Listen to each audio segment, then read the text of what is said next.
ألم تر إلى الملأ من بني إسرائيل من بعد موسى إذ قالوا لنبي له مبعث لنا ملكا نقاتل في سبيل الله قال هل عسيتم إن كتب عليكم القتال ألا تقاتلوا قالوا وما لنا ألا نقاتل في سبيل الله وقد أخرجنا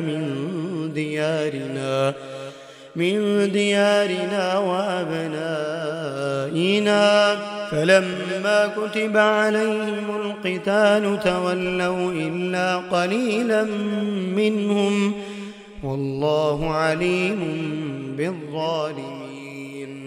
وقال لهم نبيهم إن الله قد بعث لكم طالوت ملكا قالوا أنى يكون له الملك علينا ونحن أحق بالملك منه ولم يؤت سعة من المال قال إن الله اصطفاه عليكم وزاده بسطة في العلم والجسم والله يؤتي ملكه من يشاء والله واسع عليم. وقال لهم نبيهم إن آية ملكه أن يأتيكم التابوت فيه سكينة من ربكم وبقية مما ترك آل موسى وآل هارون تحمله الملائكة إن في ذلك لآية لكم إن كنتم مؤمنين. فلما فصل طالوت بالجنود قال إن الله مبتليكم بنهر فمن شرب منه فليس مني ومن لم يطعمه فإنه مني إلا من اغترف غرفة بيده فشربوا منه إلا قليلا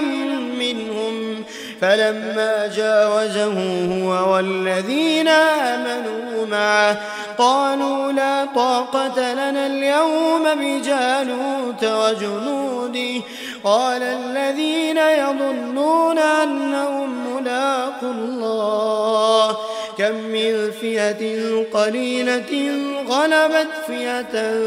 كثيرة بإذن الله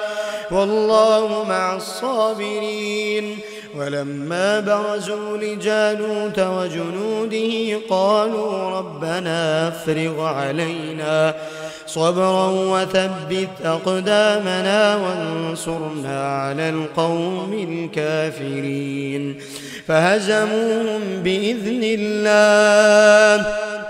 وقتل داود جالوت وآتاه الله الملك والحكمة وعلمه مما يشاء ولولا دفع الله الناس بعضهم ببعض لفسدت الأرض ولكن الله ذو فضل على العالمين.